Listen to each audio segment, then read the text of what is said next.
Chunki bizani o'zbeklar ham qiyinchilik, o'ta qiyinchilikni ko'rgan. Hattoki non topib bilmasdan o't yeb ship-ship o'lgan odamlar. Aslida bizani yo'nalishimiz xato bo'lgan, qiyinchilikka yo'nalish xato bo'lgan. Biz aytganimizdagi bolalarimizga qiyinchilikmi? Davom mehnat qil, yerni chop, og'dar, g'isht qo'y, boshqa qil.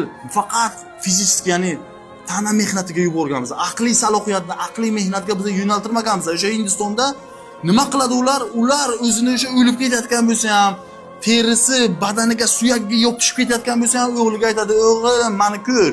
Manday bo'lmoqchi bo'lmasang, o'lib ketyapti qo'shnilarimiz. Shunaqa bo'lmoqchi bo'lmasang, o'qi, ilm najot deydi. Najoting ilmda deydi. Bizda ketmonda demaydi. O'sha uchun biz bitta narsani tushunishimiz kerak. Hozir ilm bo'lmasa, 10 yil, 15 yildan keyin bu narsani tushunib ketamiz.